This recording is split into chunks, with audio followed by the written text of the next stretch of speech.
ago, the president's White House, including his Treasury Secretary, said this was all part of a strategic plan. But the president said his decision to pause some tariffs for 90 days was influenced by jitters over the market, especially the bond market. And hours before the president announced the pause, Wall Street executives Jamie Dimon and Bill Ackman both warned of a potential recession. They are now being credited for potentially swaying the president.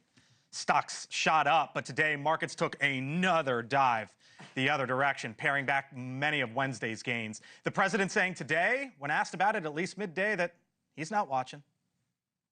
Well, I haven't seen it because I've been here for 2.5 hours, so I'll be seeing it.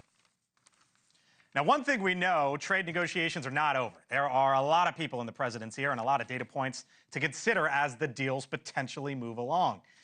Mick Mulvaney is the president's former chief of staff, NewsNation contributor, joins me now here on the Hill. Hello, sir. Hello, Berman. Who should we be listening to?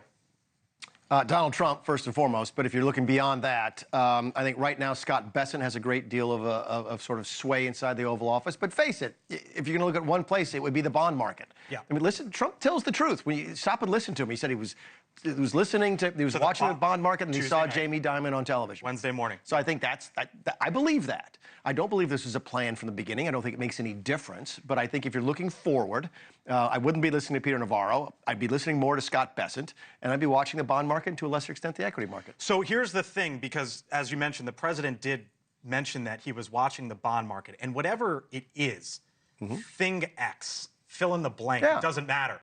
If we now know that the president was watching that and then made a reversal on a signature policy move the very next day, shouldn't I be watching that thing, which in this case is the bond market? Like, that's one goalpost, and the other goalpost is conversations on trade deals. Is that where we are? Absolutely. I don't think there's anything wrong with that. There's nothing wrong with having metrics or barometers to measure. I'm not saying it is. Exactly. I'm just saying those might be the goalposts. And, you know, people who can't change their mind can't change anything, as the saying goes, right? So, yeah, but I would absolutely be watching the bond market, and we'll watch it for the next 90 days. You know, the next question is 90 days going to be enough? And I'm like, oh, let's wait and see how many deals they cut and how the markets react to that.